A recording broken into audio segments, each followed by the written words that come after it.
Good morning, good afternoon, good evening, wherever you are in the world.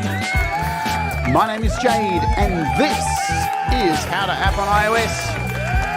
And today we have something very special for you today. It is officially the album launch of the Lillypillies' brand new album, Songs from the Present Day. And I have the album, and it's a banger. We're going to get into it today by kicking off with a track from the album. This is the Lillypillies, Waiting for a Revolution.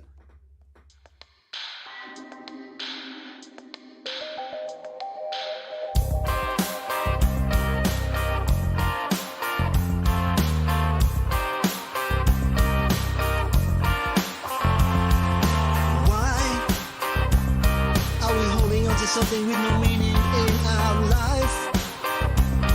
We hear so many lies. Why can I hear so many noises all around me in the night? And time keeps ticking by. We are one, we all want the same thing. A love that can find you, a place you can turn to. We are one, we all want the same thing. We want it now. When it all falls apart and we're caught in the middle, it's making the decisions that we're never gonna give in. This generation's failing. When it all falls apart and we're caught in the middle, maybe one day everything will change, but now we're waiting for revolution.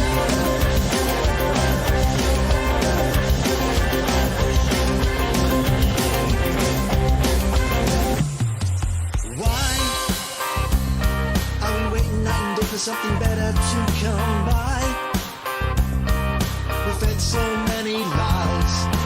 Why do I look over my shoulder just to see what's left behind? Taking one step at a time. We are one, we all want the same thing. A love that can find you, a place you can turn to. We are one, we all want the same thing. We want it now. When it all falls apart and we're caught in the middle, it's making the decisions that we're ever gonna give in. This generation's failing.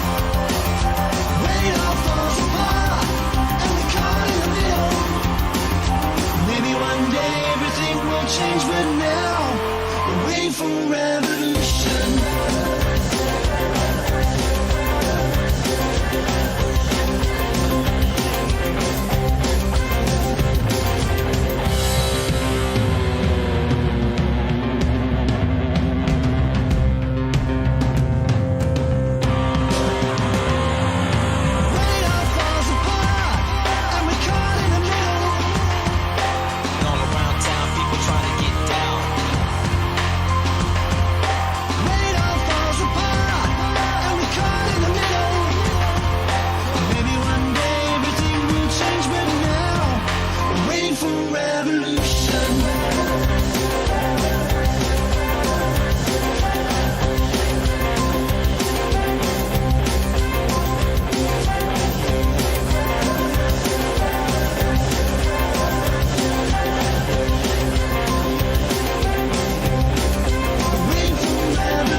Welcome to the show. I hope you're all doing good.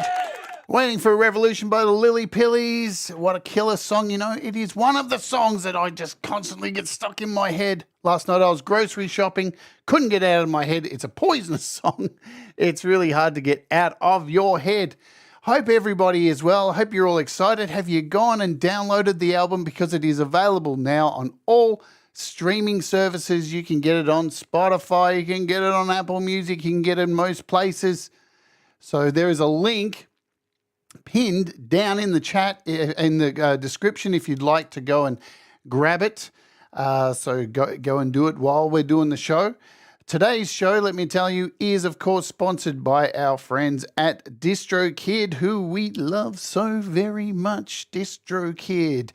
You too can release your music through DistroKid by signing up, and you can use my little link that's down in the description. You can see it over there, distrokid.com/VIP/Jade Starr, and you'll get 7% off your first year. There are 3 tiers you can do to get your music released through DistroKid. The first and probably the most popular is the $22.99 a year, and you get one artist, unlimited songs, unlimited albums. You get your lyrics you can put up there, Spotify checkmark. You can split money with other artists. You can access the app to do everything. Check how much money you're making or how much money you're not making. That all depends, doesn't it, eh, baby? So there's another plan, the Musicians Plus, where you get 2 artists. You get a whole other bunch of things like syncing your lyrics to the music. So it's like karaoke when you hear it on Apple Music and such.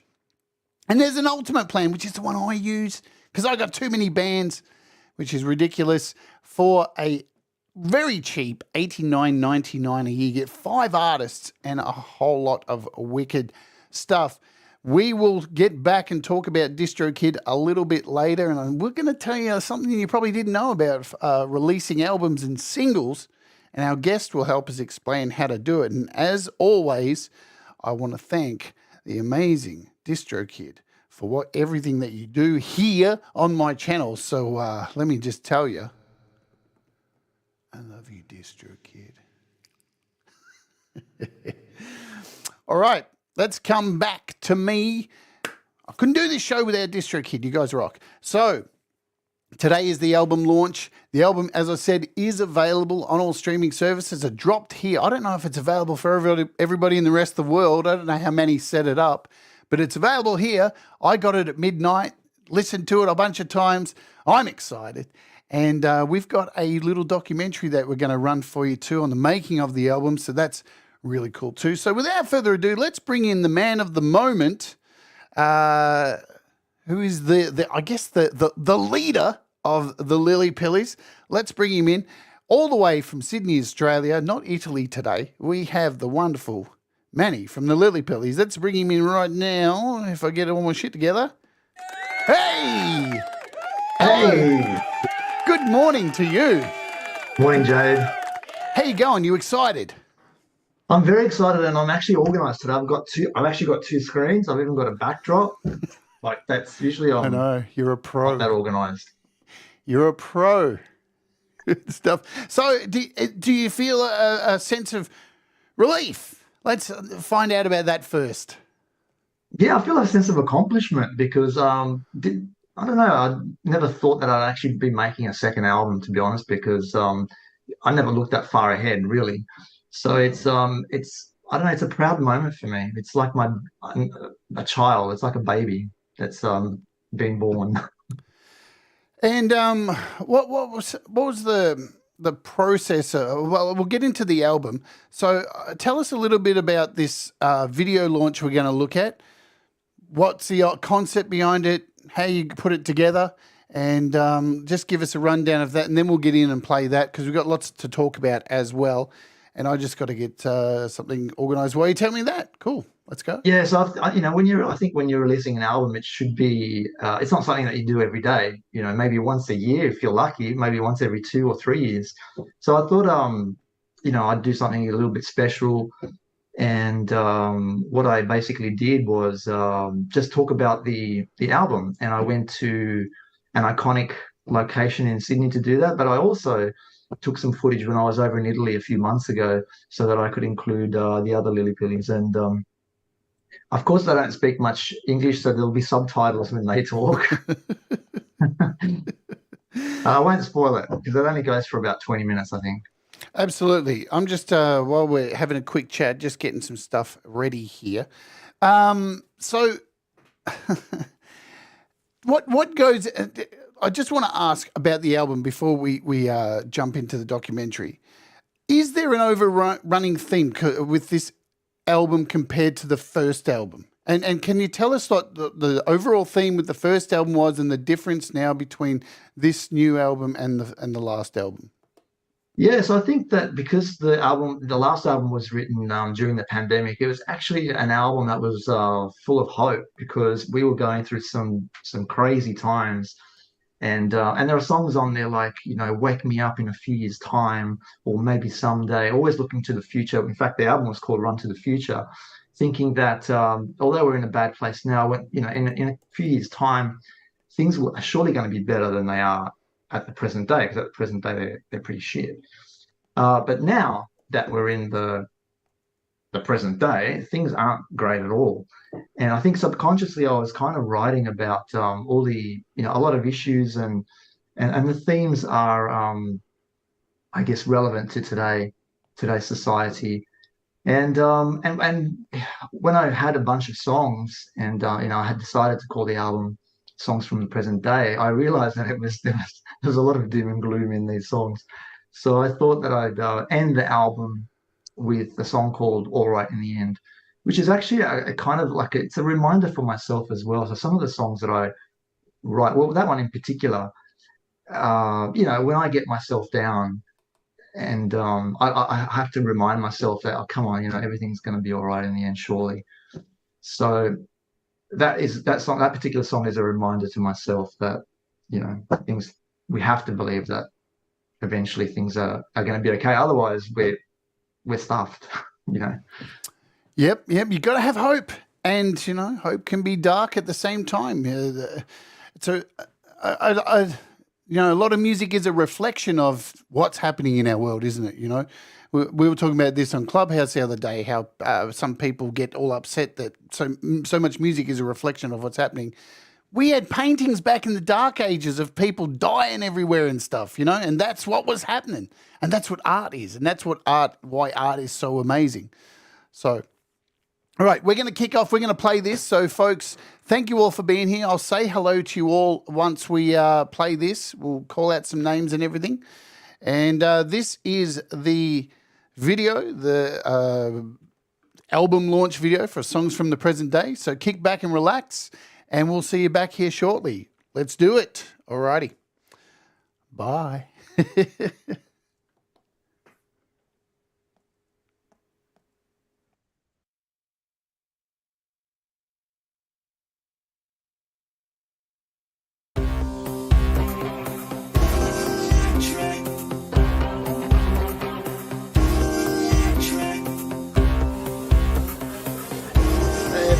Thanks for tuning in. Thought I'd start filming this from a pretty iconic location here in Sydney, the Sydney Opera House, on a beautiful sunny day. So the album is called Songs from the Present Day. It's a follow-up to our album, which was called Run to the Future.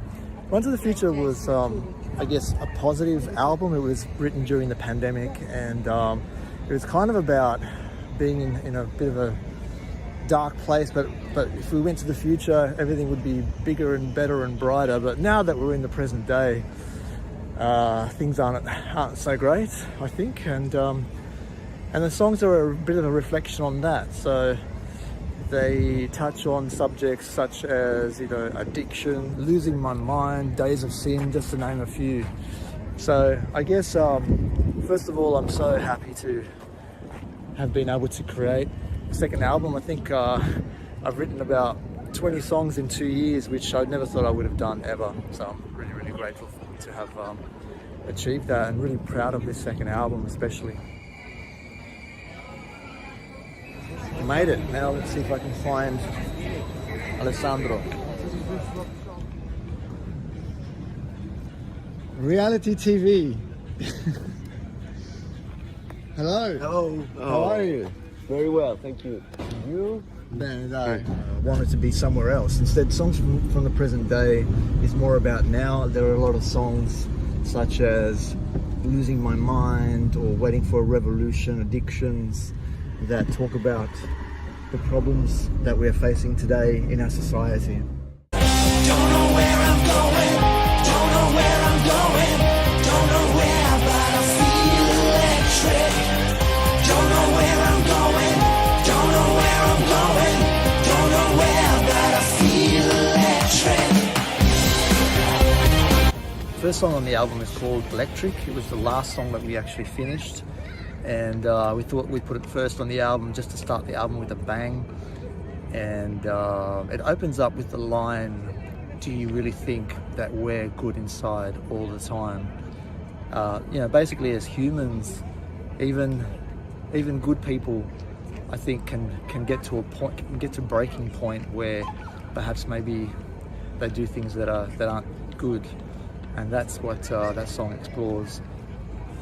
Don't know where I'm going, don't know where I'm going, don't know where, but I feel electric.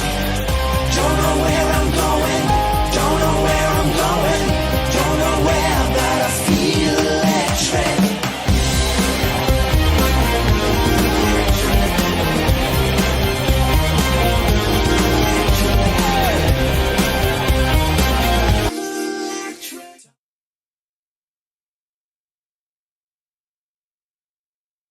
These addictions make me run away. These addictions make me insane. And temptation makes me go astray. 'Cause my soul is burning down again. These addictions make me run away. It's called Songs from the Present Day because I guess the topics are very relevant to today, to today's society. The second song on the album, Addictions, I guess talks about the fact that addictions are, one of the lines of the song is that the addictions are pretty much at our fingertips, and it doesn't have to be necessarily about drugs and alcohol. I guess if you're an addict and you're carrying around a phone in your pocket, it can be dangerous, I think, you know. Think about people with a gambling addiction nowadays don't really have to go to a casino, they can gamble online. Addictions è un altro pezzo che mi piace molto, perché io ho molte addictions e tante cose e tanti testi mi ritrovo in me stesso. Addictions, I lose my mind e when we were young. Quello è un gran pezzo.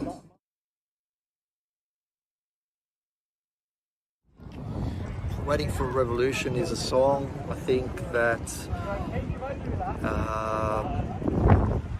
I guess that we're at a point now in the world where I think something needs to change. I think someone needs to hit the reset button. I don't know how that's going to be able to happen. I don't have all the answers, but at some point I think we're getting to a breaking point where you know, maybe someday everything will change, but right now we're waiting for a revolution, just to quote the lyrics of the song. The video was filmed in Italy. We're sort of outside of the studio where we were rehearsing for our Live in Italy performance that we did, and right next to a factory. And again, you know, you don't need a fancy location to make a video. You could just make a video anywhere as long as there's an idea behind it. We decided to walk up and down that factory and do that video for Waiting for Revolution. Falls apart, and we're caught in the middle. Maybe one day everything will change, but now we're waiting for revolution.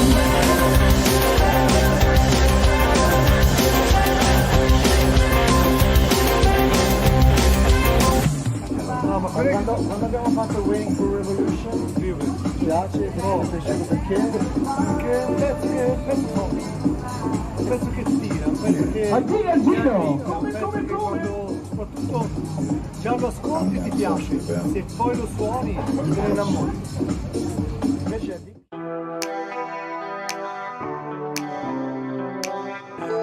Days of Sin is a song about the struggles of a sex worker. It's a song that I wrote when I was in my 20s. And I've always been fascinated with storytelling, and I guess it was inspired by songs such as Sade and Tina Turner, they've written about similar topics. And yeah, so I went through a bit of writer's block at some stage, and I thought that given that the title of the album is Songs from the Present Day, that it would fit with the theme of the rest of the album.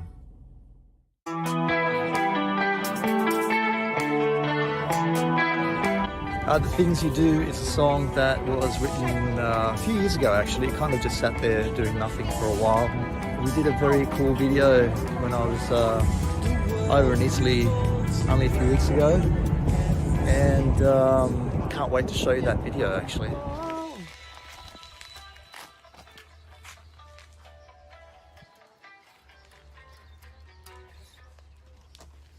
Non ho beccata una giusta. Oh.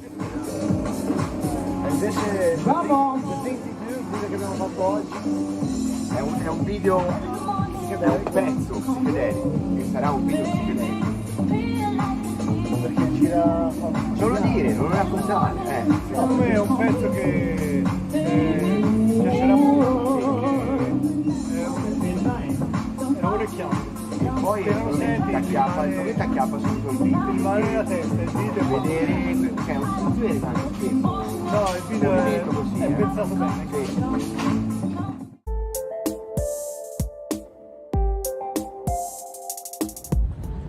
Wallflower was a song that was co-written with a friend of ours called Pat Rosina, who lives not far from where I live.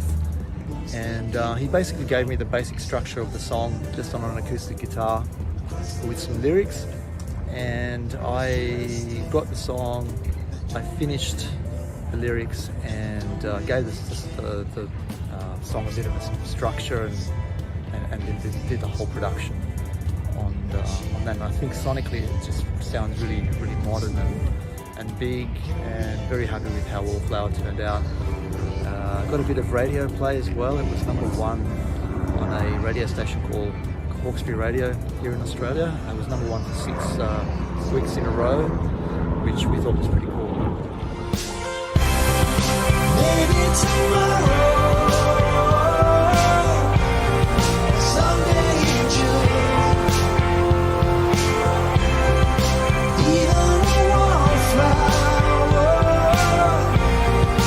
one day will bloom. Maybe tomorrow.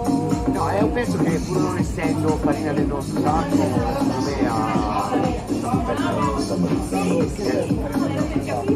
non era un pezzo che raccontava l'elitino, però c'è molto dell'elitino.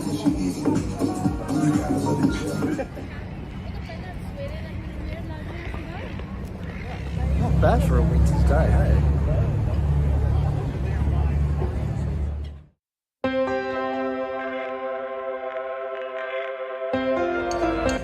Losing My Mind was a song that I wrote a few years ago, another one that kind of just sat there as a demo for a long time.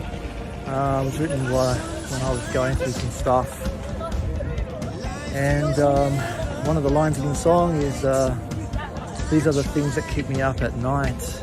I guess, you know, when you're laying in bed thinking about your day, often that happens, and you know, I like to put things in the song when I can and write about things that hopefully other people can relate to as well. And I think the thing about my songs is that they're very open to interpretation for a reason, so that the listener can sort of interpret it the way that they want to.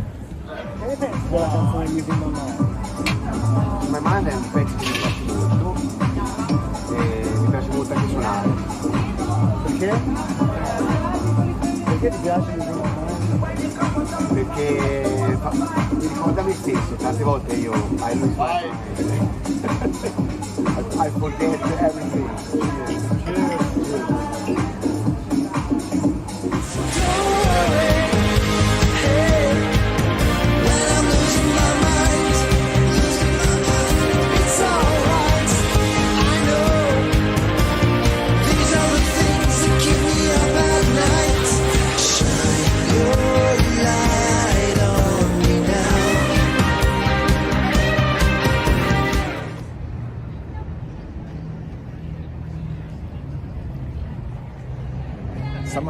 mainly to promote Australia, I think. Getting tourists over here.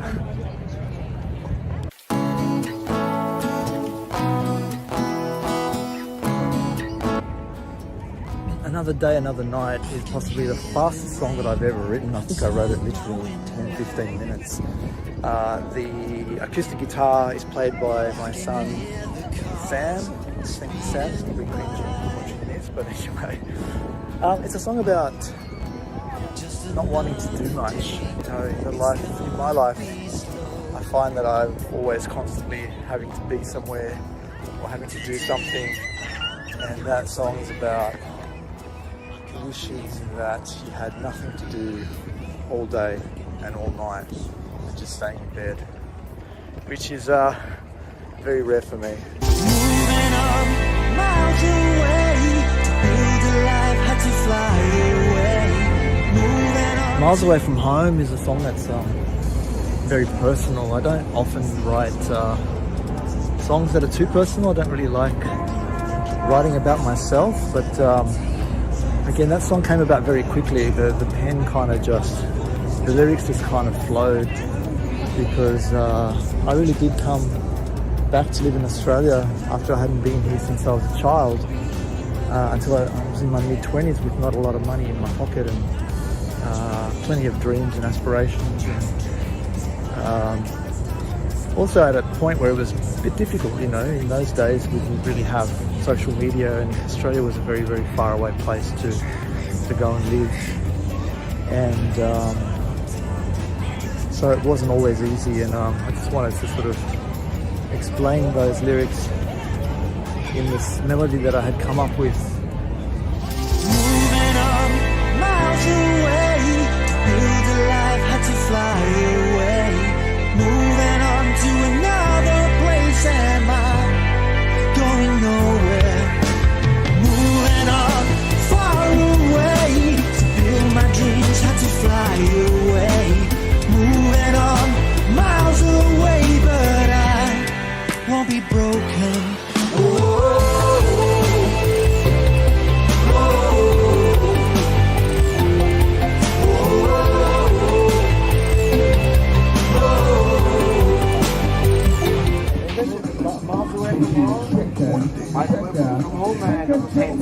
Io non ho mai provato questa canzone, è una canzone più molto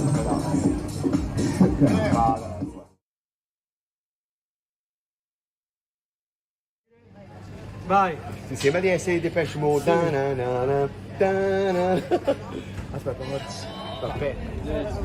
All Right in the End was a very fun video to make. We had this idea of doing it in a location just outside, like on the street, and then we had to actually change the location last minute because we were thinking of doing it in a cafe that unfortunately we weren't able to do that in.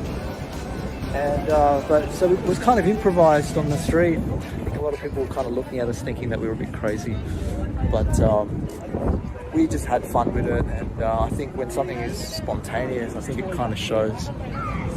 And that's what we wanted to portray in that video. Hopefully it turned out all right.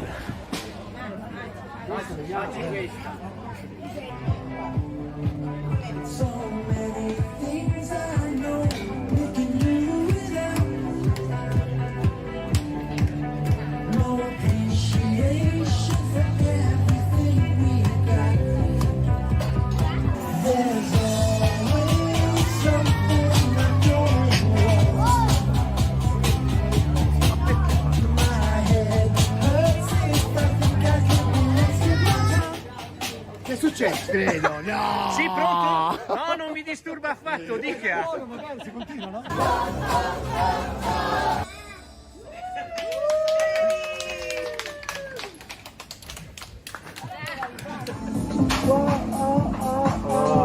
Quello è un pezzo un po' federato. No, quello spacca, sì. Quello è proprio... veramente... È pensato veramente bene. Io quando mi manda questi iconetti di questo qui, perché io sono rimasto nervato là, no,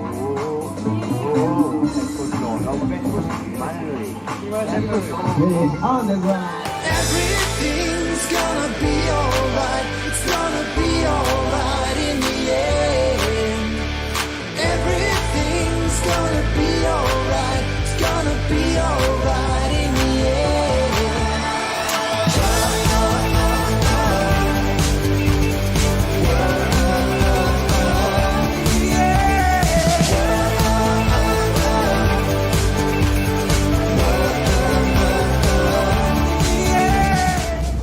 so much for tuning in. I really do feel blessed to have released a second album. I never thought that I would, honestly.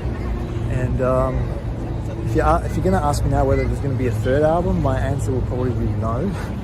It's a lot of work, but I know myself, and once I start getting ideas in my head again, I'm pretty confident that there's going to be a third sometime next year. Especially because I kind of wrote and recorded 2 albums without a proper studio setup. Every time I had to record something, I had to go and set myself up and then dismantle everything. And my goal is to get a room set up where I can just walk in and play music and instruments and sing. So if that happens, in theory, there should be a lot of music coming.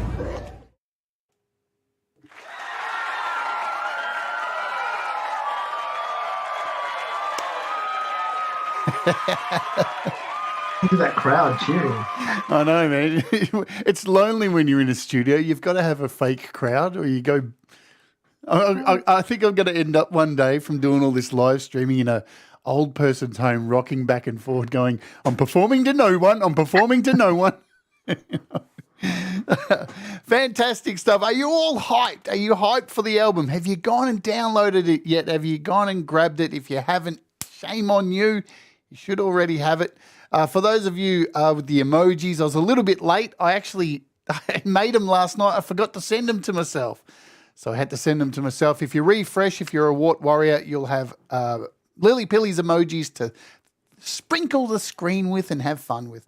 Let's say hello to folks who are here, who've joined us today. We've got Ed B. Metal and Tremor Bear and Pookie's here.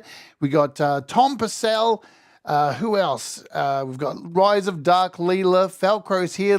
Shoot me a message so I can call your name out, folks. Conspiracy Music, Thomas Christ, Cold Acres here as well. Who else do I see? Midnight Bandits, rocking in the house. Who else? Russ8889's there. I saw Brad earlier as well. Gregory O'Sullivan. I saw Laurie's Mishmosh, Tremor Bear. So many of you. Queen Bee, thanks for typing and putting something in the chat for me, guys.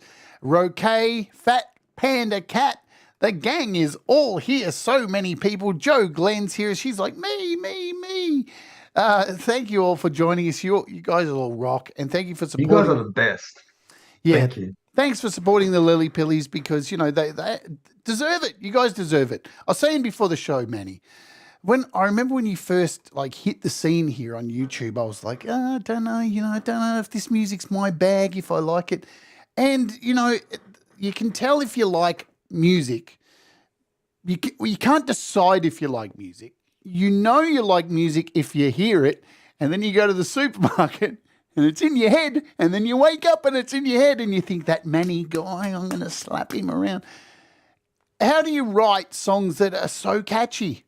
Do you put a lot into this kind of thing? Thank you, first of all. Yeah, I do actually, and I'm a little bit obsessive as well. I guess I'm never satisfied with anything really. What I mean by that is that I'm really after trying to write the catchiest pop rock song that I can possibly write. Sometimes I write songs and the song might be finished, and then I go and listen to it back the next day. I'm like, nah, doesn't have a hook. Get rid of it. And I literally just leave it there because the hook isn't hooky enough, So so I do put a lot of effort into the songs that I write, even the lyrics, because a lot of our songs are pop rock songs, but I also want them to have some sort of meaning behind it. And I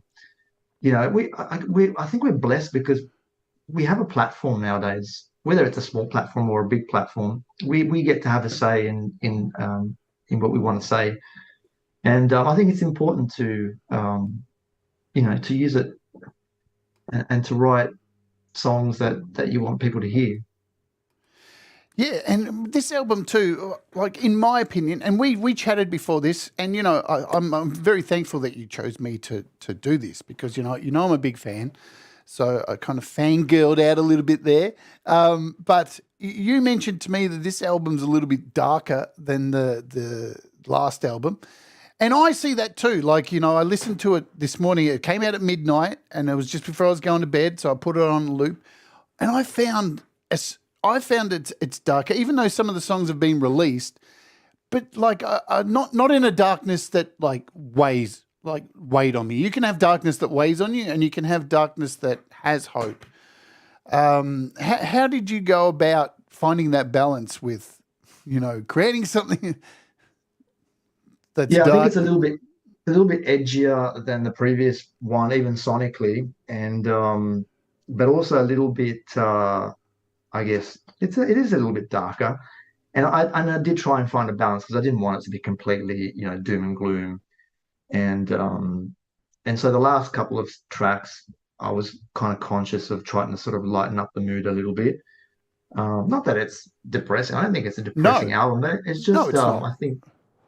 Yeah, I just think that it does tackle with issues such as "Waiting for Revolution," which is a song that I wrote when last year when the whole Iran thing happened with the girl dying from protesting because she didn't want to wear a scarf on her head, and then the whole country just was basically going through a revolution for women's rights. So there was just a few issues that really really sort of hit me. That was one of them, but also I guess things like even the first song on the album, which is actually going to be premiered at straight after this, Electric. The first line of the song is, "Do you really think that we're good inside all the time?" I don't think that as humans we are really, even though I'd like to think that I am. But if you put yourself in a certain situation, I think that most people would, I don't know, go a little bit stir crazy and in different scenarios. Wasn't there a movie with like Robert? Was it? It wasn't Robert De Niro. It was the other dude. He was stuck in the traffic and what was his name? Falling Down, are you thinking about? Yeah, that one. Yeah, where he just loses the plot and goes He and just kills loses the everyone. plot. Yeah. What was that film? Somebody in the chat room, Ryan, is it was it was Estevez's brother. What's his name? Oh, fuck, I can't think of his name. Anyway, yeah. that Michael is an Douglas. example. Michael Douglas. Michael Douglas, yeah. So typical guy trying to get through the day, and then something happens, and he just loses the plot and goes completely crazy.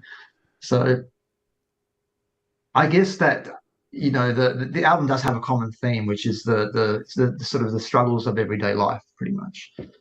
And but the final song was strategically put as the last song on the album, which was "Everything's Going to Be All Right in the End," because I wanted to finish with a little bit of hope. Well, I think it's interesting too, because what do you class your music? Do you class yourself as pop? What style of music do you class the Lillypillies as? I think it's kind of indie pop rock, and the thing about me and the Lillypillies, I guess, is that we I think I've always been a little bit of a misfit. I've never really fitted into even growing up, really. When I was young, I moved to Australia at a very young age, and I kind of wasn't Australian enough, I don't think, growing up. And then when I moved to Italy as a 12-year-old, I probably wasn't Italian enough, and I've kind of gone through my whole life sort of not really fitting in. I mean, not that it's not a bad thing, but and I'm quite comfortable in my own skin. But and I think my music is a kind of a reflection on that. I don't think we fit into any category really. I don't think we're pop enough, maybe, or rock enough, or rap enough. we do what we do. So I keep it simple. I think I call you pop music, but I think being a pop artist too, like, when I heard "Waiting for a Revolution," I didn't know what it was about, but because it's, I think as a species, we are waiting for something to happen. Overall, just as a whole species, something needs to give. So, and that's what I take away from that song, But as a pop artist, I think, do you think you have more flexibility to write deeper lyrics without writing the words to be so deep that they're more open to interpretation? Yeah, definitely. And I consciously do that as well. So I don't want people to look into my lyrics and say, "Oh, that's about that." Like, especially with Waiting for a Revolution, because it could be a revolution about anything. Really, we're waiting for a revolution in society, but I'm not saying that it's about a war or it's about whatever. It's just we do. All I'm saying in that song is we somehow need to hit the reset button because what we're doing is not really sustainable in the long run, I don't think. I'm Yeah. not so much talking about our generation, but future generations, my kids, and that kind of thing. That's what I wanted that song to be about. And as a pop rock artist, I kind of feel blessed really because I can kind of get away with doing different genres of music. I don't think that many artists are able to. When I say many artists, I mean I can think of maybe like people like Coldplay or U2, where they can go from doing rock to dance music almost, and some of our songs I've done dance remixes to some of our songs like club mixes. Um, some of our songs are electronic, some of them are more rock, acoustic, and somehow I can get away with it. I'm kind of blessed that I'm able to do that because I really do like different styles of music. Yeah, and it definitely shows with your music because it is quite varied. Even though I like to keep things simple and call things pop. Let's play another song from the album. We're going to play Addictions from the album. Then we'll come back and talk about the artwork on the album and some guest performances. Perhaps you mentioned which was in the documentary. So this is Addictions, folks. Kick back. We'll play it. We'll have a chat about it when we're done. And here it is. Let's do it. Boom. All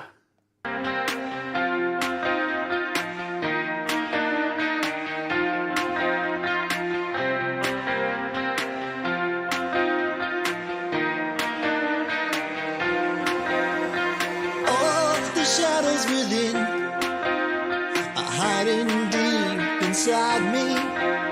And ever since I was a kid, they've come around to haunt me.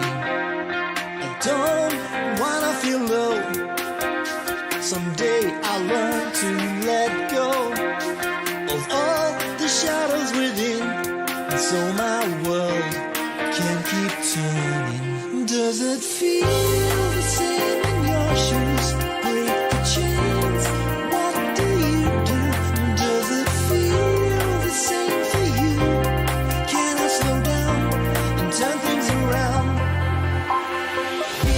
Times we're living in, with everything at our fingertips. These are the times we're living in, and we're all broken into pieces. These addictions make me insane, and temptation makes me go astray, 'cause my soul is burning down again. These addictions make me run away. These addictions make me insane, and temptation makes me go astray, 'cause my soul is burning down again. These addictions make me run away. Tell me the meaning of life. It can't be only wrong or right, 'cause I'm so hard on myself. Can take the pain somewhere else. Does it feel the same in your shoes? So distracted, what can I do? Does it feel the same for you? It's hard to slow down, to turn things around. These are the times we're living in, with everything at our fingertips. These are the times we're living in, to pieces. These addictions make me insane, and temptation makes me go astray, 'cause my soul is burning down again. These addictions make me run away. These addictions make me insane, and temptation makes me go astray, 'cause my soul is burning down again. These addictions make me run away.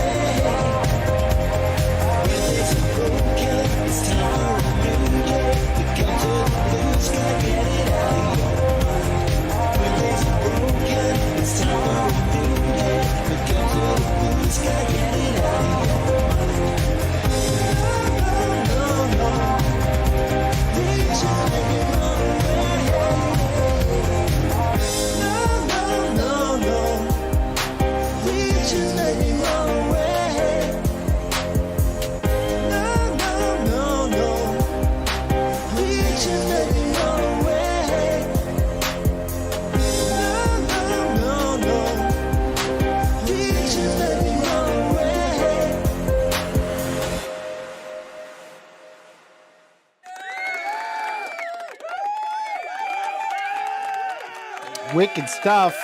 Man, and the great video clips as well too. As Cold Acre said here, hi buddy, Cold Acre. Production is just A1, man. Whenever I see these videos with my mates in them, I really miss them. Yeah, I'll bet. We have such a good time, just getting together and hanging out. Now, we'll come to that a little bit later about traveling and stuff like that because, people, let's talk about it now. We can do whatever we want. People find it hard enough, right, with the home studios to commit to finishing a song, right, and getting a song out and releasing it and doing all that stuff. And, it's hard that we procrastinate and we do all this stuff to try and get things done and life gets in the way. Man, but you are so committed that you travel to Italy to go and jam with the boys, produce video clips, come back here,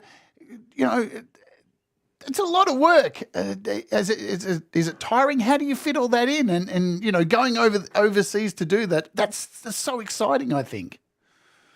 Yeah, funnily enough, I have a really busy life, and but when after a hard day's work, I at nighttime after dinner, when the dishes are done and everything's done, it actually relaxes me to get onto my music for a few hours, usually, for 3 or 4 hours every night. And it really, even if I'm editing a video, I just find it soothing. That's how I guess I progress and make the content that I make. With regards to the travel, I don't necessarily just travel for Lillypillies. I travel for my work sometimes, not often, but sometimes I travel for my work and I try and integrate it in. And I actually felt a bit of pressure this time because I knew that I had this trip coming up, and I'm thinking, Jesus, I'm traveling halfway around the world, and maybe I don't have enough content to work with the other guys. So I was really, really trying to work fast, and not so much fast, but I really wanted to, write another song with a hook so then we could do a video and we could jam and all that. So usually I don't feel pressure because it's just fun for me. But in those cases, I really, really struggled a little bit because I was on a deadline because this trip was coming up and I didn't have enough stuff that I thought was good enough.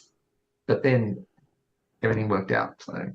So what's the process when you get there? Because I've thought about every time I see a video clip with you over there, and there's the Waiting for a Revolution. We thought you were in a bakery. I remember me and Russ were watching the video clip. We're in Clubhouse going, have they like kicked everybody out of a bakery and they're just running around in there? But so what is the process? You get there, do you have to hire a rehearsal space and organise all that stuff? No, so the drummer has his own studio. Oh wow! And, he lives upstairs, which is cool. Yeah. And he lives near a factory as well. So, I make do with whatever I have, whether it's making a video or whether it's the equipment that I use.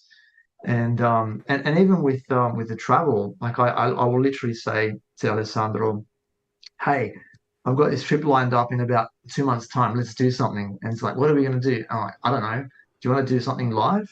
That's what happened last year. Yeah. And so they rehearsed, and I just kind of got there and sort of had to learn my part. You were the singer. You rolled up late. It was like, hey, I'm coming over. Let's do. Like, I didn't really have a lot of time this time. I think I was only there for a couple of days. So we did 2 videos. One which is premiering soon, and another one which should probably come out in the coming months. So we've got. I pretty much got all the songs that haven't been released yet. All have videos, which I think I'll maybe release one a month, maybe for the next 4 or 5 months, just to keep the flow going and to give myself a break as well. Because if you're trying to do this and trying to put yourself out there and promote yourself, it can be tiring as well. But if I've got content there ready to go, it kind of gives me a bit of a breather as well. Yeah, so you were the typical singer. You rolled up to Italy late, didn't even have time to take your sunglasses off. I'm so glad you're not wearing sunglasses today. I've got them somewhere. That's all good. Come on. We got enough people wearing sunglasses on YouTube. I don't know how that works. But anyway, talking about gear, like when we talked about doing this show, we were talking about gear, and that's what inspired me to do my rant last week on gear acquisition syndrome. And folks, I'm going to show you something that should inspire the hell out of you. It certainly did me. You don't need all the gears to make killer music like the Lillypillies, okay? I'll show you why right now. Oh, my vocal booth. This is Manny's vocal booth. Tell us about this, Manny. So this is my in-laws are renovating their house, and that is the bathroom in the making. And I really, when I do vocals, I really need to feel comfortable in singing. You know, sometimes, like even on the first album, I think some of the vocals I did in the car, just because I could just go full ball and just get the voice from my chest. And if I'm at home with a million people there and I've got headphones on, then I'm not comfortable. So I went to the house. There's nobody there. There was just all about like a bunch of tools and ladders and stuff. And I set my Mac on the ladder. I plugged in the microphone and I did 2 vocals. I did Electric, which is the new one, the first song, in that bathroom renovation, and another song which is called Another Day, Another Night. So that's my studio setup. I love it. I love it. I think more people need to realize that some of the most amazing things are created in situations like that. I tried to show that on my show this week by showing the original setup I have. And I was saying to you before the show, I walk into this studio sometimes and have a panic attack because there's too much, and it can actually stifle your creativity having too much gear, in my opinion. So there's that. Well, let's talk about the artwork for the album, because you got a little fascinating story about the artwork for the album. Tell us about these figures behind you. We can see behind you. Tell us how they all came about.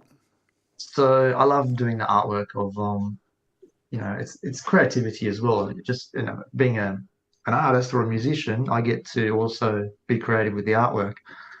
And I love collecting souvenirs from those dodgy souvenir places that you see when you travel around the world, like the $5 shops or $2 shops, whatever. Yeah. I have to stop and have a look at them all. And so they're little statues that I've picked up along the way. That one I think I got in New York, obviously.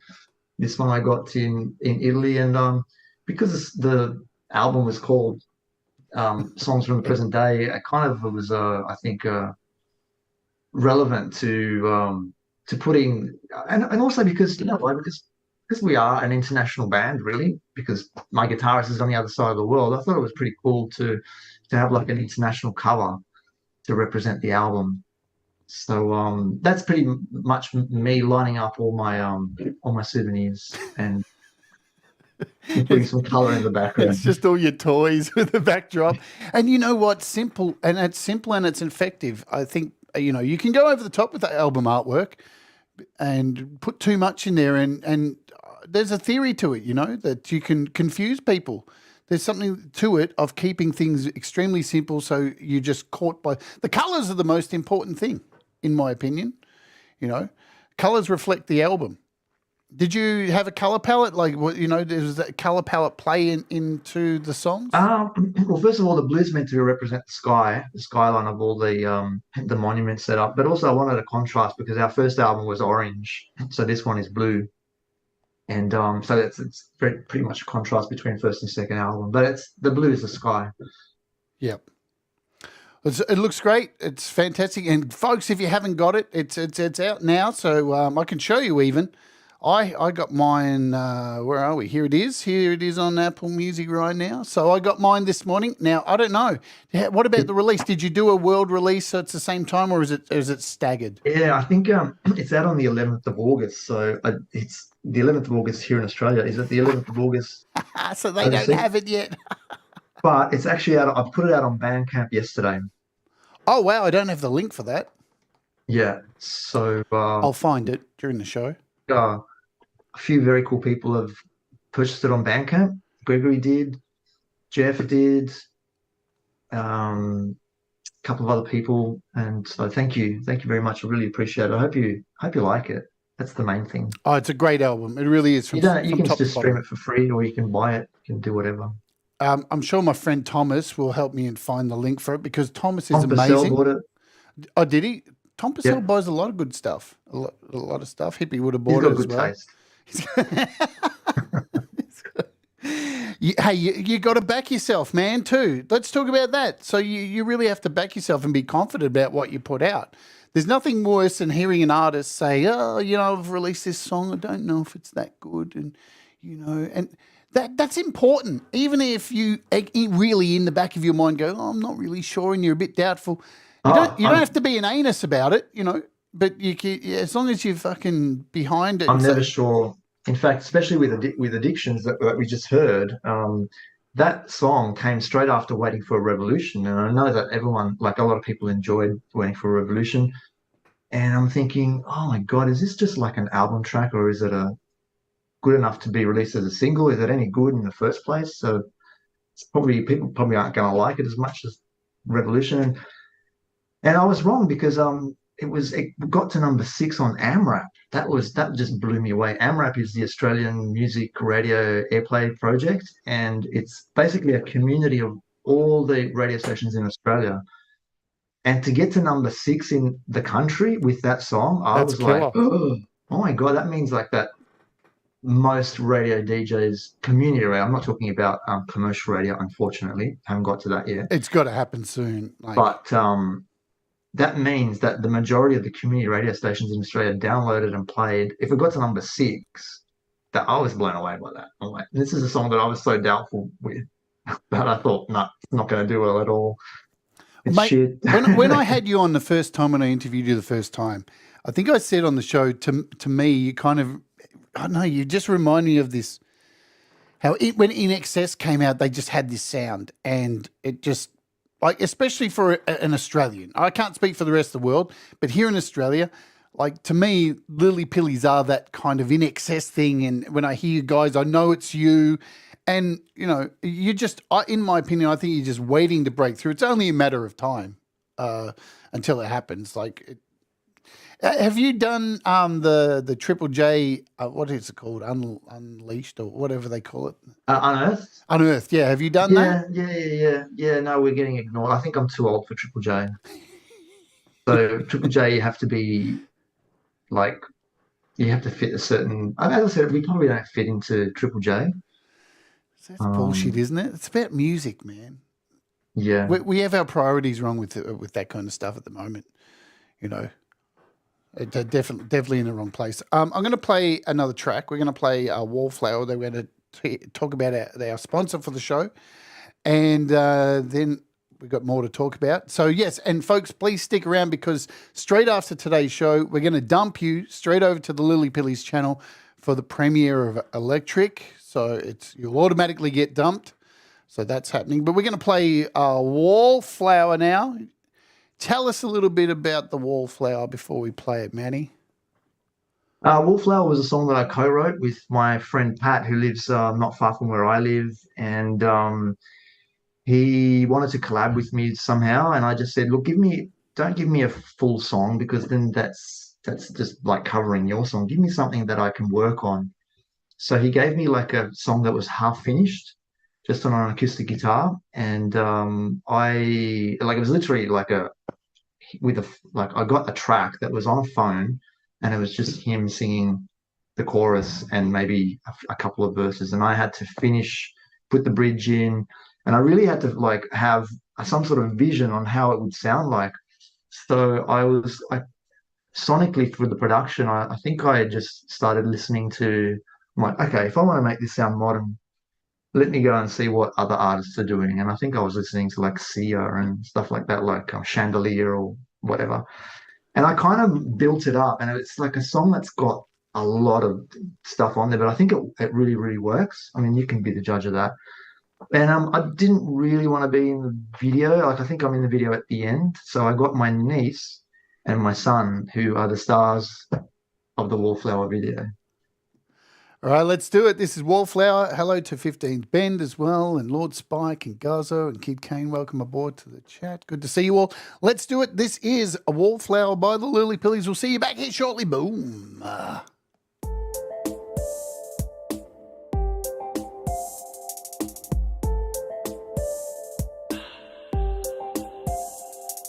She stands alone, staring at the wall. Won't speak a word, says nothing at all. Across the way, the boys just stare. They don't really know, and they don't really care. From small things, big things grow.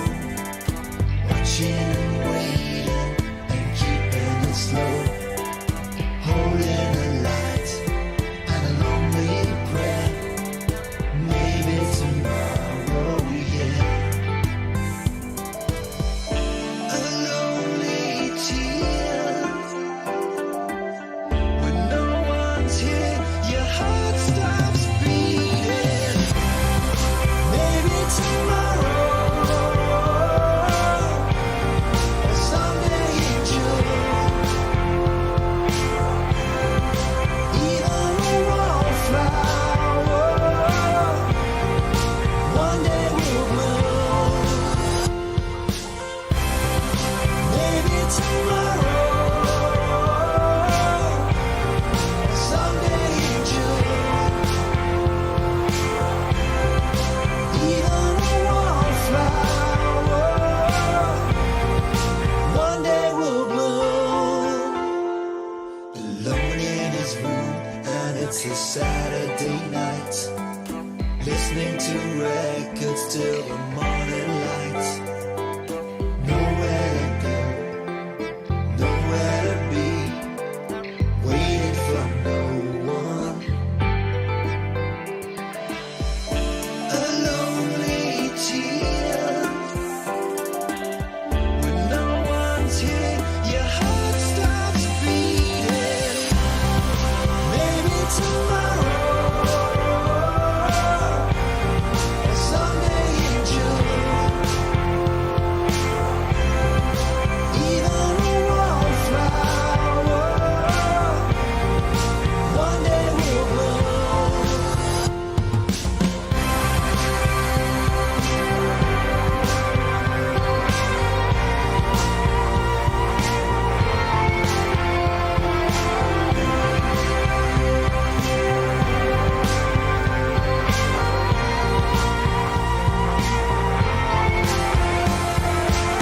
Take your time and you'll be just fine.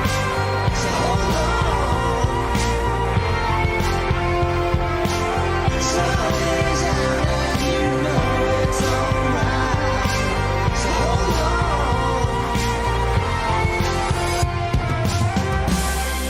Maybe tomorrow, or someday in June. Even a wallflower, one day will bloom. Take your time and you'll be just fine. So hold on. Sun is out and you know it's alright. So hold on.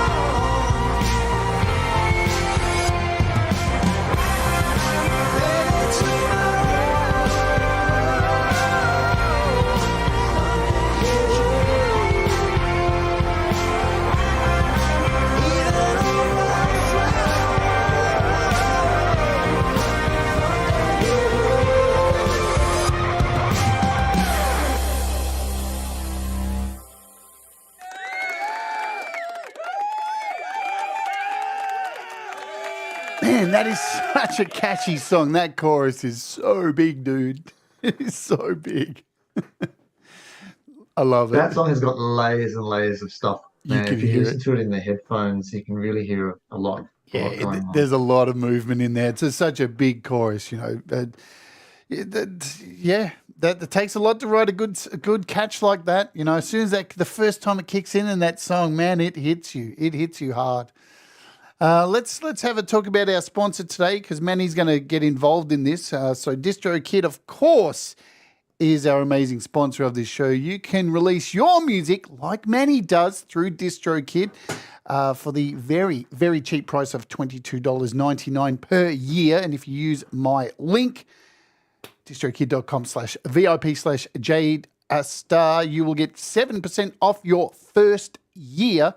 And I can't recommend them enough. But what we're going to talk about today with when you're releasing music, and recently I talked to 15th Bend about this too.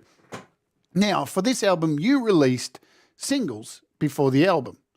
And what you can do, folks, if you are releasing music, so if you've released a song, let me bounce over here to my music. So here I have, I won't use that one for an example. I'll use this Kindercore song for an example. When you release a single, so if you are planning on releasing an album, you can release singles beforehand and then re-release the songs again in an album. Because what happens is when you release the single beforehand in the album, you are given this little code here called an ISRC code. And these codes used to be used predominantly for producing CDs. So when you would produce the CD, you would create an ISRC code when you're burning the master, and that gets locked to your song. That is your song's code that you use everywhere, yeah? So with DistroKid, you're given this code, and then when it comes down to releasing your album, instead of trying to release the same song again, because it's already been given this code, you get to the place where you're about to upload new music, and you would create a brand new album here. Say we're going to do 5 songs or whatever we're going to do, 10 songs. And when you get down to this little section of adding individual songs, so there's your album title, and then you're given the option to write in your song. We're going to call it Blah for now. But as you scroll down, you would add your song here. And what you do is you add the song, the exact song that you've already uploaded previously as a single. Yeah? And it says here, already have an ISRC code. And of course, you already do. So you don't want to release the same song twice and have 2 separate codes. So you can reuse the code. When you click on that link, it allows you to repaste in the code. So you're able to reuse that same single that you've previously released. And it just keeps everything nice and neat. Yeah, so everything's still tied to, for streaming links, how many times a person has streamed that song. It keeps everything all nice and neat, and it is the way to do it. And so if you are releasing singles before your album, this is the way you do it. And DistroKid offer you to do that. How was the process for you for doing that and releasing singles, Manny? Yeah, so I mean, I didn't really want this album just to be like a greatest hits. So I did have a bunch of songs that had already been released, such as some of the ones that we've played. I had 5 songs already released, and then I had 5 new ones, and then last month I decided to release 1 more. So this album actually has 4 unreleased tracks that no one's ever heard before. But what I did was I did what the process that you just said. So I use the same ISRC code.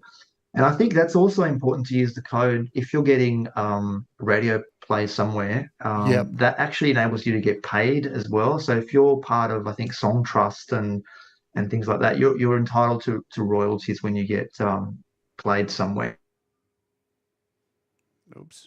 I think the codes are all linked now digitally somehow. I don't know how it works, but it's important to have the same code on the same song rather than have different codes everywhere. Yeah, and the other thing is too, if you're releasing music through a distributor and you've already released the song and then you release it again and don't use the same code, it can actually get you in trouble and look like you're flooding and trying to, prop up your song and push it back up again. Because there are people who try to cheat the system and they will release a song and then delete it and then upload it again and try and, but they get caught and it causes a problem for them. So it's really a good idea. And here's the other thing DistroKid offer too. A lot of people, they'll upload their original master track, and then by the time they get to their album, they're like, where the hell did I put that original file? Because you've got to upload the same file. You can't remaster it. It'll be slightly different. Well, DistroKid give you this little thing here called the Vault. And when you click on the Vault, anything that you've ever uploaded, it allows you to re-download the mastered track. So if you ever lose any tracks as well off your hard drive, you can always go back here, and every track you've ever uploaded to DistroKid, you can grab and re-download to your...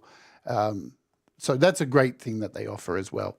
But yeah, making sure... And the other thing too is when you're releasing music over to Bandcamp, you can take this ISRC code from your song, and you can actually put that into Bandcamp because there's a little section there, and then that song will be linked to this ISRC code, which is really handy as well. It just keeps everything neat, and make sure you get paid. Did all that last night. Yeah, you make sure you got to get paid because, hey, Spotify don't give us too much money these days for music. So once again, I want to thank you, DistroKid, for sponsoring the show. You know, DistroKid, how much I really, really, really love you, DistroKid. All right, that's creepy. So thanks to DistroKid. Remember, use my code if you're going to sign up, just like Andy did. I saw in the chat, Andy used my code, so thank you very much for that. Boom. And also on the subject of singles as well. So yes, we did release some singles before the album, but those singles came in multiple versions as well. Yep. So if anyone downloaded, Waiting for Revolution or Addictions, they didn't just get the version that you hear on the album. They also got, for Waiting for a Revolution, there was a Hetriani version, there was an electric version. And that's also, I think, a good kind of, marketing tool, if that's what you want to call it. And it allows whoever bought the single to also have something that they won't find on the album. Yeah, and you've got to look after your fans too. And I think it's important to think about those things and give people those little extras because, we live in a world now where back in the day, the music industry was completely different. A band would release an album. We didn't have access to artists like we do now. You would just have to wait for some interview in Rolling Stone to get a little snippet about somebody. Where now... I can add you on Instagram, Manny, and I can send you lewd pictures. It's so weird that you can do that. So giving your fans these little extra things, I think, is the best way to keep people engaged because it's hard. We have shorter and shorter attention spans every day. So keeping people engaged. We must be crazy to do what we do. I was thinking about this the other day. We spend all this time and effort to write a 3-minute song that someone is then going to say to you, oh, that sounds great. Okay, but it's also very disposable. And then even me as a listener, I listen to a song and I think it's great, and then I'll just go on to the next song. I'm like, so we really. I was thinking the other day, why do we do this? It's because we're so passionate about it. That's the only reason I can think of. You have to love it, don't you? Like if you're not enjoying it, like I was on the phone to a friend last night who's going to come out to my studio and record a song with me soon, and he was like, oh, I'm worried about this track. And, and I think I'm a good songwriter. And I was just like, dude, are you having fun? Because if you're not, give it away. Like that's all there is to it. Even if your music sucks, are you having fun? Like, because that's the thing. You have to. It's going to shine through. That is the thing that is going to shine through to people and keep them engaged, sometimes more than the music, So now you've always had a bit of a family affair with the Lillypillies. I mean, your kids are heavily involved in video clips, and your son even Sam played guitar on one of the tracks. Tell us about that. Was it hard to get him engaged and get him doing it, or was he excited? He's a bit of a shy kid. He's extremely talented. He's one of these kids that doesn't even need to practice, but can then go on to play Stairway to Heaven. I'm so jealous. I said to him, I am so jealous that you can do this and you should channel it. He's like, yeah, whatever, Dad. And sometimes I need his help. So I have to bribe him or just say, I need you to play something for me now because I need it by tomorrow or whatever. But they're kids and they've got other things going on, and they're supportive when they can be, and that's pretty much it, really. I think that's awesome, man. I think that's really, really cool because, and it shines through, I think, with the Lillypillies. It's much more than music. I think, all the components that come together, just you traveling to Italy, having this international flavor of friends over there, it really does show that these guys are your mates, you know, and having the family, the kids get involved, shooting videos, having your son play guitar. The Lillypillies feels like a family business. It's Italian, a manja. I mean, sometimes I have to nag them. I'm like, please, I have to do a video. I've got no one to hold the camera up. Can you just hold it there for me for like 3 minutes, please? And they're rolling their eyes, thinking, "Hurry up, Dad." There's the latest video which you'll see premiering soon. I think there's a scene where I'm driving in the car, and I'm actually picking up my son, well, my other son, who's doing like art classes. And I'm literally picking him up, and I'm like, okay, what are we having for dinner? I'm like, we're just going to have to take a detour because I need you to film something for me. I'm like, again? Do you feel like you're losing your mind sometimes? I'm trying to do a segue. I'm not good at segues. Exactly, that's the segue. Do you feel like an international band? Oh, yeah, I do actually. And it's obvious that that we are because, as you can tell from the documentary, we're speaking Italian because Alessandro is not confident in speaking English and there's subtitles. But yeah, I feel like an international band. You know, I've always felt like I mean, I'm a dual citizen of two countries, really. So it's not a novelty for me. It's kind of normal. So. Yeah, it's you know, from the outside looking in and knowing you personally, I always just it's strange, you know, because we're all here on YouTube and it's a broad community of amazing artists who make music. But there's just something about the Lillypillies. I always just think, oh man, this guy Manny, he's living the life. He's traveling. It's an international band. No, but it does feel like that. Like, you know, like you said, you're just grabbing snippets and stuff and little video clips, family members shooting things, but it doesn't come off as something cheap and like knocked together.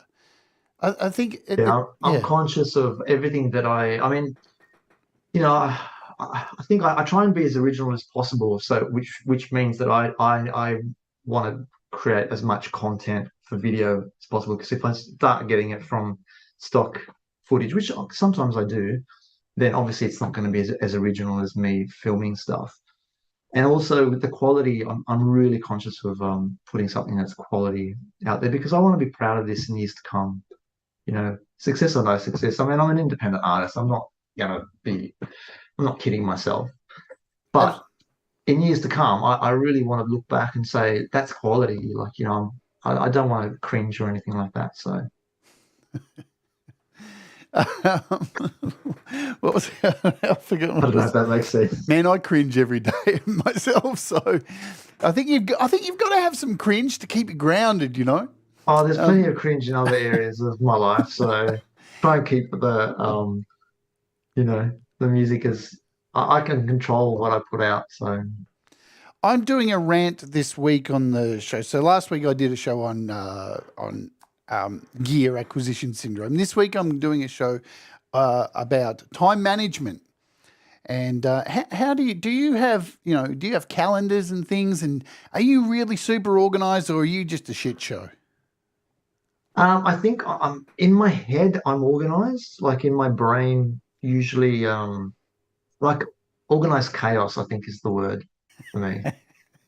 And even when I'm online, you know, watching streams, because I'm genuinely interested to see what everyone's doing, often I'll actually be on my phone because of the time zones and you know, some of these light streams are at night for people in the US and Canada, but for us, they're like smack in the middle of the day. So I might be on a lunch break or something, and you know, so I again, I make do with what I can, with. Thankfully, we have technology and phones that allow us to be organized and to be present and all that. So. You're a bit like me. Like I'm at a lot of people's streams, but I don't always type in the chat. And I think it's important to let people know you don't always have to lurking can be okay. You don't have to say hello to everybody. It can be a bit of a stress sometimes to do it. We all have anxiety and stuff like that, and we've all got things on. We may be watching from our job and stuff like that. But I love with you, you've always had this knack, I notice, whenever like there's a show and just say Hippie's on. Hippie will be playing on his show. Boom. And all of a sudden you'll go, right on, we got the Lillypillies. And then all of a sudden you're there. And right, and it's happened on my show too. Like I haven't told you I'm playing your music on my show, and then all of a sudden I'm like, oh, anyway, we're going to play Lillypillies, and then you're like, oh wow, what a coincidence! I'm like, yeah, how do you? Have you got some kind of?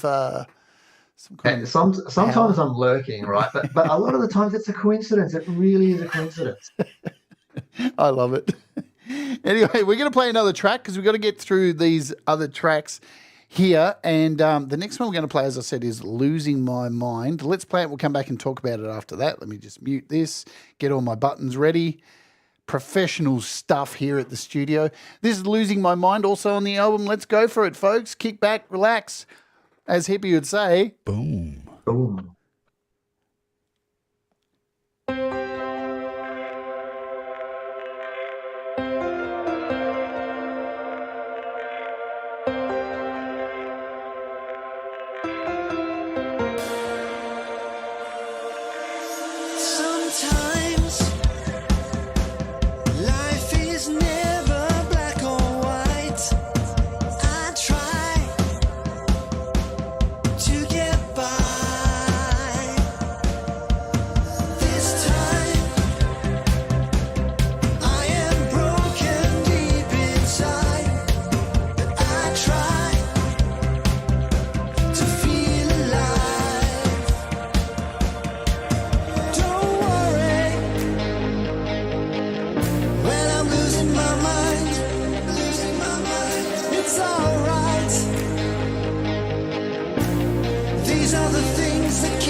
Manny, what are some of the things that help you lose? What are some of the things in the world that make you lose your mind? Well, I think that first of all, that song came from the vault because I think I was going through some writer's block at some stage, and I had all these songs, and I had to sort of push them to the side, and because I couldn't finish them. So I'm thinking, do I have anything decent that I can work on? I'm thinking, I remember a song I wrote about 10 years ago, Losing My Mind. It's just that we never released, just sitting there on a piece of paper. And I think when I wrote that, I was going through some stuff. And I kind of put it into a song. I just, life happens and work and stuff. Yeah. I don't know how to answer your question, to be honest. What are the things that make me lose my mind, that make me lose my shit? Probably lots of things. It's interesting. You seem like such a happy-go-lucky guy. I couldn't see you losing your shit. Yeah, I think I don't know about you, but as I'm getting older, I've always been an extremely patient individual, and I have 3 kids, and you have to be, and but as I'm getting old, I'm getting less patient. Get off my lawn. I had, I got a big. I don't know if I'm supposed to say this, but I got fined recently for talking back to a police officer. What did you say? I said to him, like, he stopped me because I was at a red light, and when the light turns green, you're supposed to go. And I think I took about 5 seconds, and I didn't go straight away. I don't know, I was maybe distracted, or I don't know. Anyway, I didn't go straight away. And rather than say something like, sorry or whatever, or I was scratching my leg or whatever, I said to him, don't you have anything else better to do with your time? Bang, $300 fine. Whoa, Yeah. $300, man. That's brutal. I'm sure. So, so that makes me lose my mind. There you go. Well, I know lately there's been a lot of people from some of the auditor channels, so I'm sure they would have loved that story. So they'd join us here on some of the music shows and stuff. But man, that's hardcore. But I should have zipped it and just said, okay, yeah. Took me 5 seconds to cross the lights instead of saying what I said. So I didn't swear. I didn't say. I just said, don't you have anything else better to do with your time? Wow. Yeah.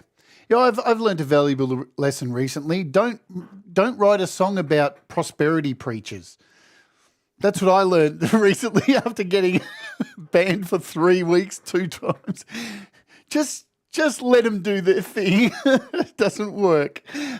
So I learned a valuable lesson there. So we had a look at your little studio there.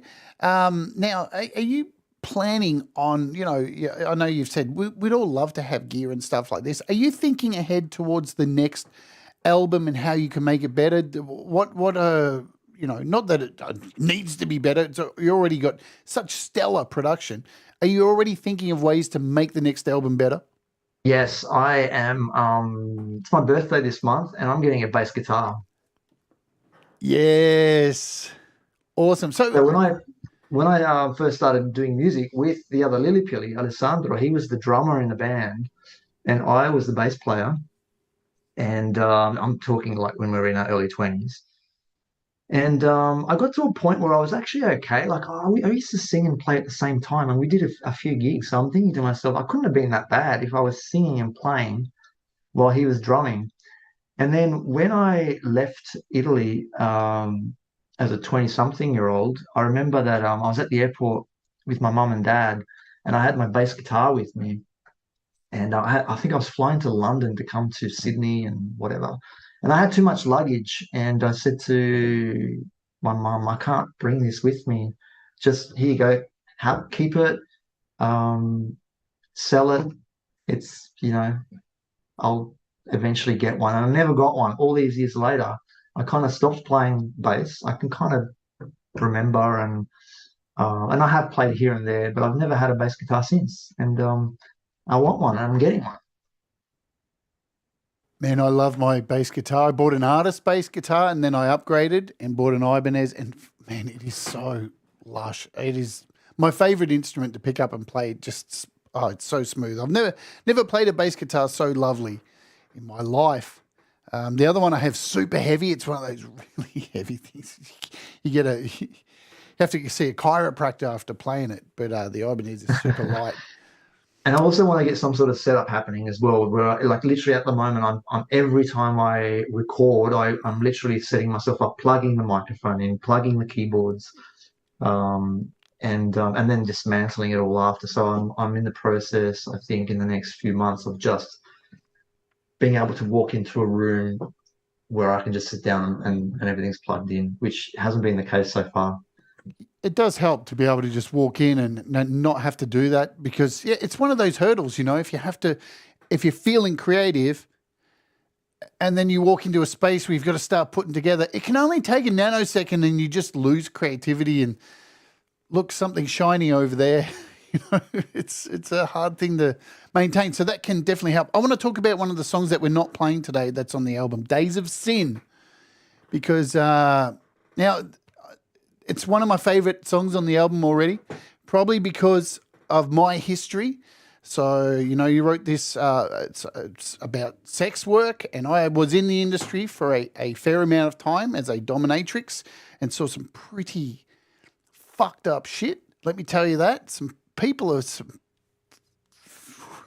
strange, let me tell you. How did you get into the mindset of writing this song? I should be asking you questions and not you asking me questions, seeing as though we've got on this topic. I'm fascinated because I think you've caught it. I think you've got it. I think it's another song that came from. So all the stuff that I've written in Lillypillies is pretty much 90% of the songs on Lillypillies are brand new songs that I've written. Some of them are from the vault, and in fact, when I started Lillypillies, one of the reasons why I wanted to do music again, because I had all these songs that were just sitting there doing nothing. Days of Sin was one of those that I wrote. I think I wrote it 20, 30 years ago. And I was in a band at the time. And I think, when you're in a rock band, you want to write something that's a little bit controversial and that all that kind of stuff. And also I was fascinated by a couple of songs that I had heard from Sade and Tina Turner, and who had also written about sex workers, and beautiful songs. And I'm thinking, I really want to write a story as well. And that's how Days of Sin sort of came about. And I think it's got a really, really nice melody for the verses. Like it's got that da na na na na na, which has always been stuck in my head all these years. And I'm thinking, I really, really want to finish and actually release this song about a sex worker. So that's what I can tell you about that. It's a subject that, many Americans probably, it's a little bit more taboo than here in Australia, because here in Australia, sex work is legal, and especially in Sydney where I've done it, and Melbourne, I actually had a license. You can have a license in different states and you can become a brothel yourself, which is quite fascinating, where you can have other people underneath you and you can have a license to work in any kind of place because you're the moving registrar. It's quite an interesting thing to go through the process and get a license to do it. And you have to do it because you have to be safe. And when you're registered, if there's something happens and goes wrong with police reports, somebody does something crazy, the police won't look at you like they look at you like a business. So it's quite an interesting topic. I was really glad that you covered it because not enough people do. I'm going to play a second of it here. I can. Do I have? There's a video part as well. What's that? There's a video already done as well, which I'll be releasing next. Exciting. So this is a bit of it so you guys can hear. She makes that money, $1,000 all in one night on a daily journey to the places men do what they like.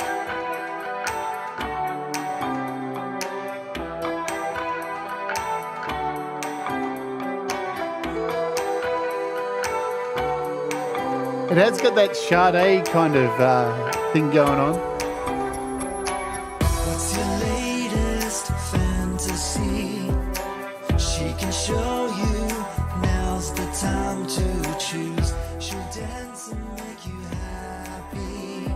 I wish dancing was just involved. Credit card won't do. No place to end, just somewhere to start. When our feelings can be torn apart.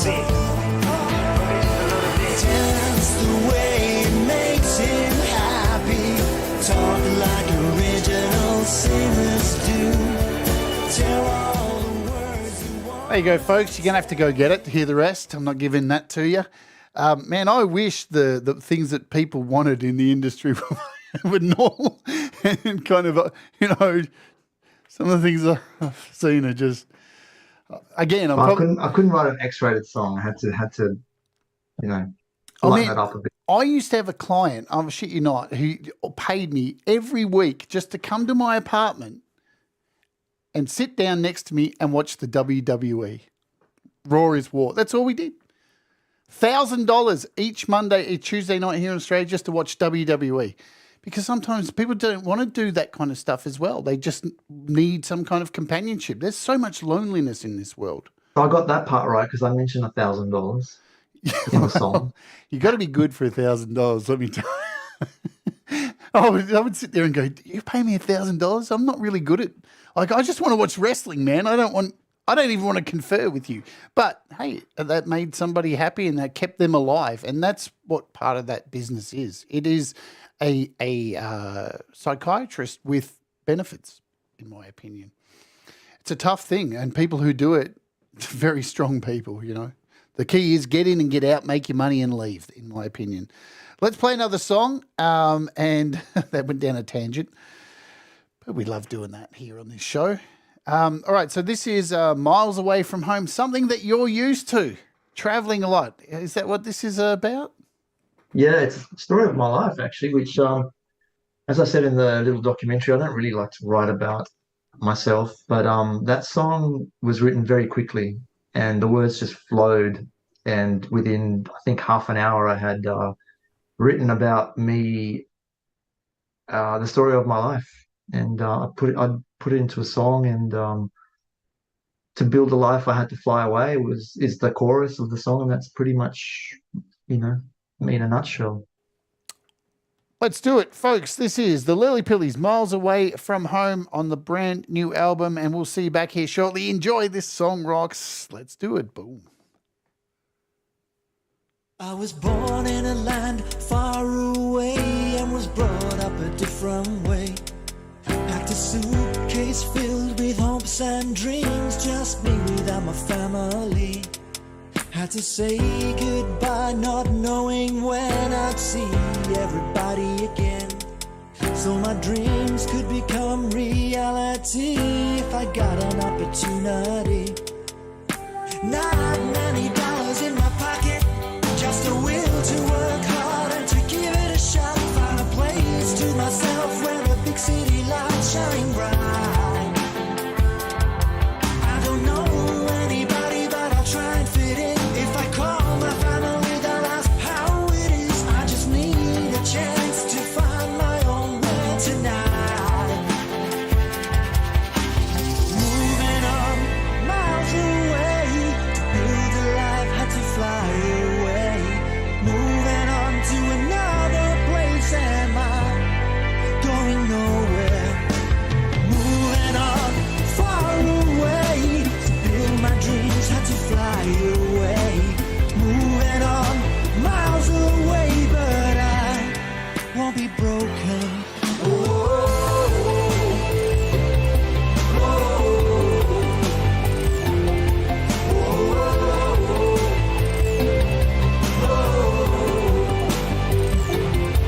Now I know it's hard 'cause nothing's easy and loneliness is part of life.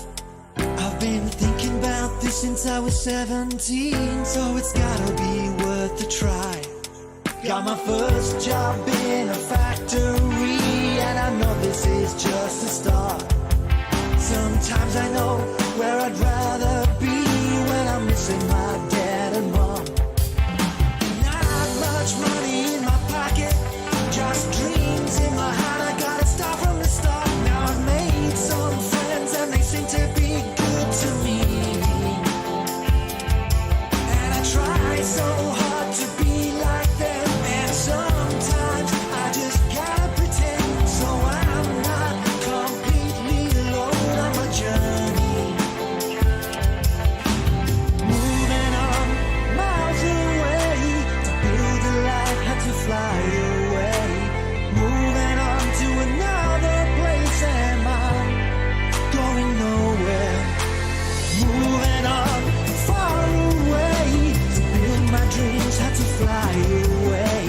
Moving on miles away, but I won't be broken.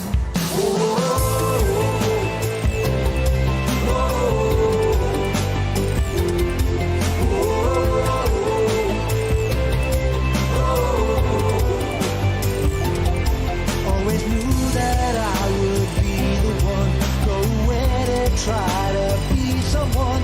Yeah, I knew that I would be the one to fly away from home. Always knew that I would be the one, go where to try to be someone. Yeah, I knew that I would be the one to fly away from home. Fly away, miles away from home. Fly away, miles away from home. Fly away, miles away from home.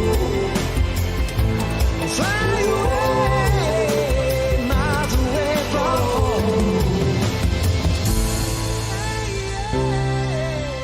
Miles away from home.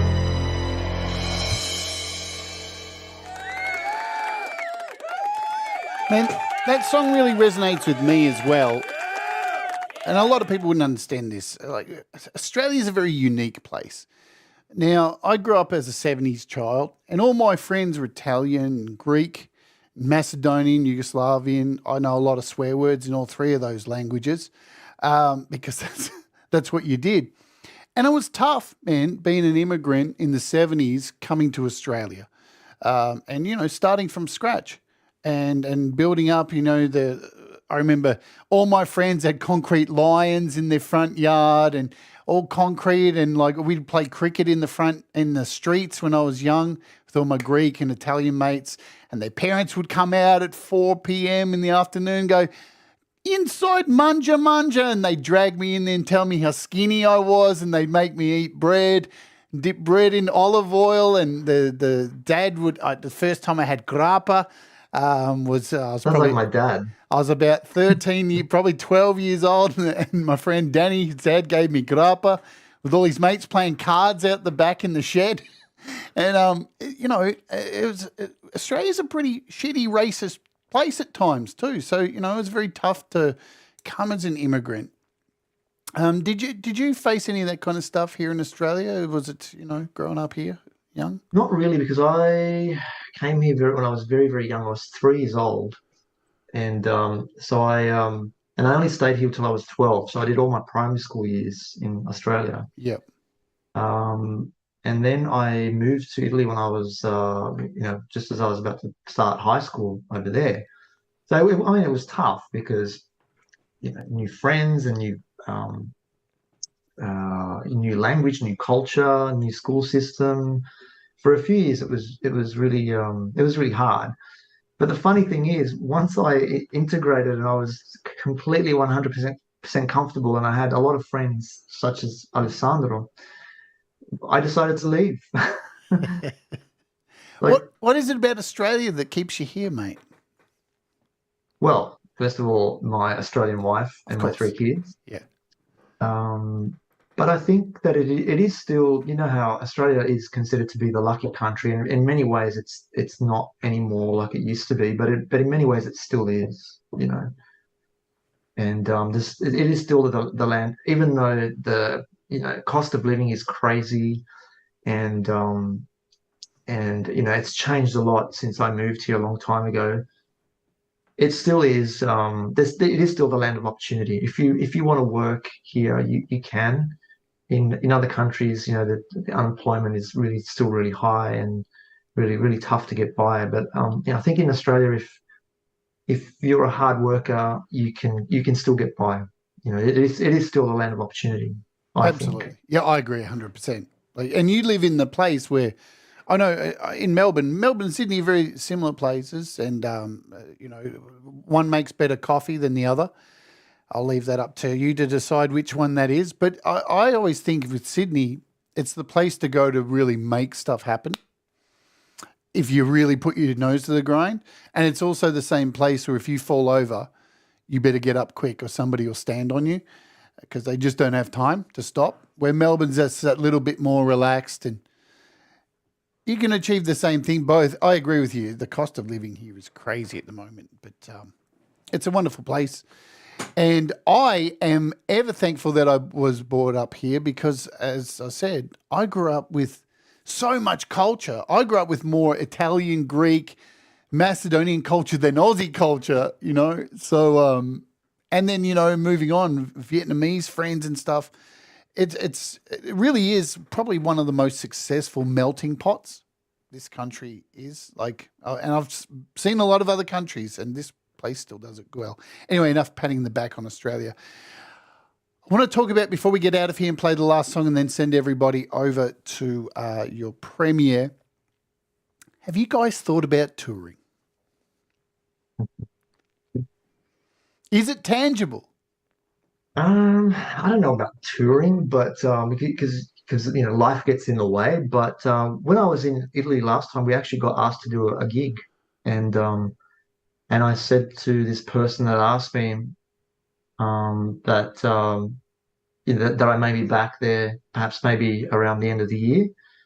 And she said, if you do, please contact me because I'd love to have you guys. So I think I think that I've done gigs in the past before. I've done a lot of live work, and in previous bands and in cover bands and all of that, and it was a lot of fun, and it gave me a lot of experience, and I know how to use my voice and all of that. But ultimately, I think at this point, I can probably, if I wanted to, I could fill a room full of people, say, I don't know, 100, 200 people. But doesn't YouTube give you more than that?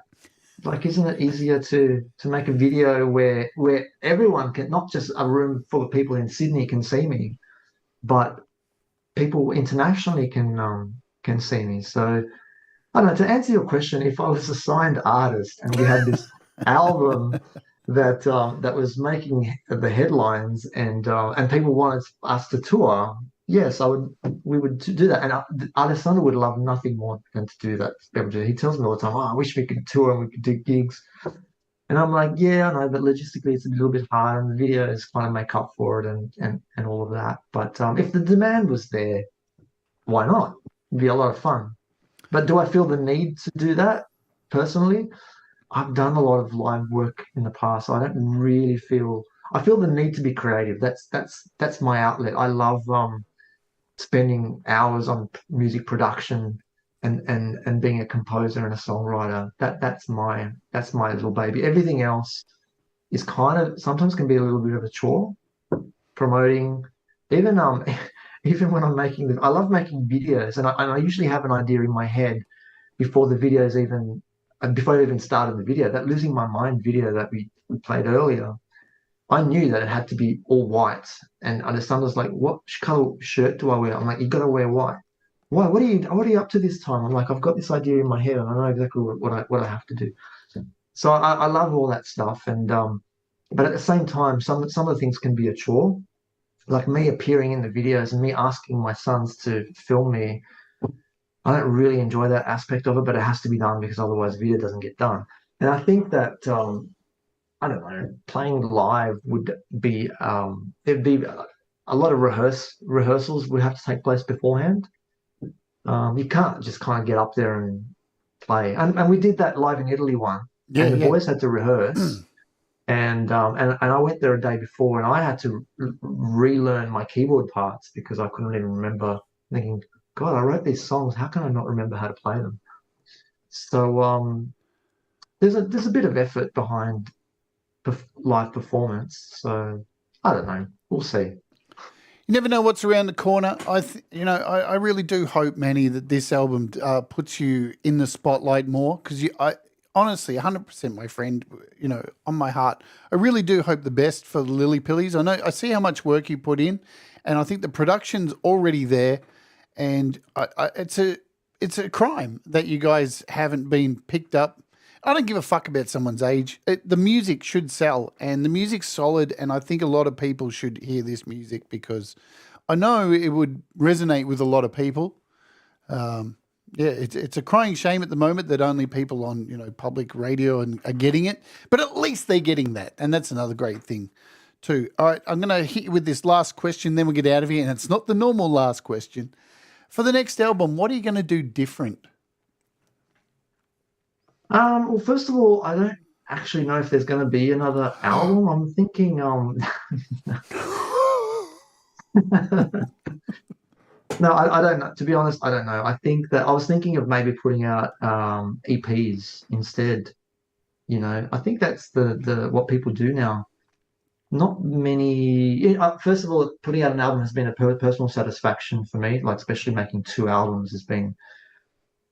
Is there less pressure to put out an EP instead? Maybe put out 2 or 3 EPs, or am I going to, sit down and write 10 more songs and produce 10 more songs, and then I don't know. I'm doing a collab now with another Australian band,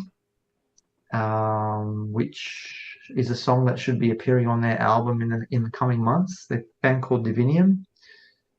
And they had this challenge where they were asking people to write words and melodies on their instrumental tracks, and they picked we were picked as one of the songs. And I actually wrote it on a plane. So as soon as I got back, I sort of did the recording of the stuff that I had done on the plane. So I mean, yeah, I guess there probably will be an album, maybe, because if I get my proper studio set up. And especially now that I'm getting a bass guitar, I'm sure that there'll be, more songs coming. So whether it's an EP or an album, I don't know. Well, it's an EP's an album. Just keep making music. I think I can speak on behalf of everybody in this community. We love what you do, so keep doing it, please. I find you very inspiring, that you silently just plug away and you produce very solid stuff on very minimal equipment, as we saw. And, hopefully everybody here has enjoyed the show. Please do the like and all the subscribe and all that stuff to this channel and to Manny's channel. Links are down below. I'll make sure I put in the link to this thing here that my brain can't remember right now because it's too early. There we go. The Bandcamp link. So I'll put that in the description after the show. We're going to send you over now to the premiere of the opening track of the album, which is happening straight, as I said, electric, straight after the show. And I'll dump you over there, and maybe my good friend Thomas, who I love very much, will put the link in just in case to shoot people over there as well to the premiere. We're going to go out today with All Right in the End, because I think it is going to be all right in the end. Yeah, as I mentioned, that song was strategically put last because I think that ultimately, I'm a bit of unfortunately, I'm a bit of a worrier. Sometimes I worry about shit that I shouldn't be worrying about, as I'm sure we all do. The uncertainty of things and life, but we have to believe that everything will be all right in the end. And that song is a reminder to myself. Whenever I'm feeling down, I should play that song to myself, and I kind of wrote it for me. I think. How long have you got your premiere music set to? 3-4 minutes. All right, cool. So just in case we go over by 30 seconds, don't panic, folks, don't panic. But hey, thank you so much, Manny, for entrusting me with doing this. It is, Jade, it's been a real pleasure. I'm really thankful. I really am, because, I love your music. I didn't wear your hat today because dreadlocks. It is what it is. And you're wearing a hat because you're freshly shorn, aren't you? Yeah, I'm not taking it. I took it off You're not for you gonna, before. I'm not taking it you off. showed me, but you're not going to show everybody. I love it. You should see his head, man. It's so, It's my Batman disguise. it's You know, so the glasses, clean. the glasses in my cap is my Superman, just Clark Kent and Superman. You I know? feel very privileged now that I've got to see the cleanly shorn Manny from the Clark Kent. Lillypillies. Well, thank you so much for being here. All right, we're going to go out and play All Right in the End, because you know what? It will be all right in the end. Things will be okay, folks. Just keep the faith, keep happy, keep doing the things that make you happy, keep making mistakes because they'll make you better. And do, say it or hear it all the time. We'll all rise together. So once again, thank you, Manny. Let's go out with this song. See you all later. You guys rock. Thank you for being here in the live chat and for watching on the replay. And remember, thank you also to our sponsors, DistroKid. I love you, DistroKid. All right. Bye, everyone. Thank you. See you later. This is All Right in the End. Uru. There's